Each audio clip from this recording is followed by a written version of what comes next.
Hello, welcome back to St Mary's Churchyard. We're outside, it's late September, but it's a really rather fine day. And it's quite appropriate that we're outside because the service we're doing on Sunday, Worship for All service, as we now call the family service, is about St Francis of Assisi, whose day is the 4th of October, which is, if I get that right, next Wednesday. And St Francis lived most of his life outside. At the age of about 24, he heard Christ speaking to him in a ruined church, a place called San Damiano, just outside Assisi in northern Italy, telling him to rebuild this rather broken down church. And he took it literally at first and started to rebuild that church, begging for money from passers-by, and also using some of his father's cloth goods and getting his such hot water with his father that there was a rift there.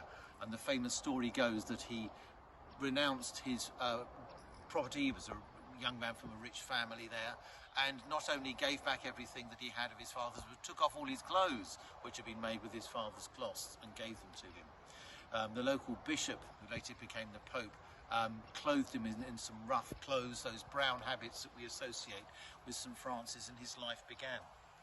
We think of St Francis, and sometimes things like the Zeffirelli film Brother, Sun and Sister Moon gives the impression of a rather sort of gentle, quiet, sort of hippie type.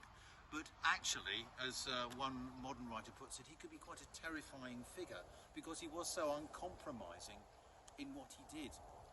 These are the words of Jesus when he sent his apostles out to preach. He charged them to take nothing for their journey except a staff, no bread, no bag, no money in their belts, but to wear sandals and not to put on two tunics, i.e. not to take spare clothing. And he said to them, whenever you enter a house, stay there until you leave from there. And that's exactly what Francis did.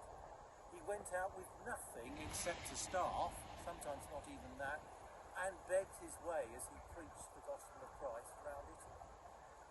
Of course, what he'd been told in that vision in San Damiano wasn't to rebuild one broken down church, but to renew and restore and revive the church itself that had fallen into corruption and so on, needless to say, because it had so much money and power.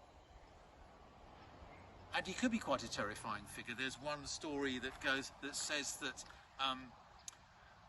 he told a particular brother not to go on a journey, and when the brother disobeyed him, he made that brother, for a penance, walk several miles naked in the cold and deep snow. But then if he felt he'd done something wrong to somebody, he would have done exactly the same. Not surprisingly, he died aged 45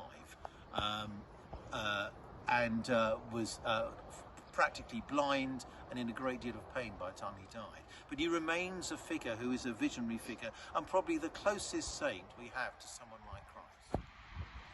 So while we're going to be not going into that kind of detail on Sunday, Francis is very much a man of our time, particularly in his love of creation, which we'll be celebrating on Sunday.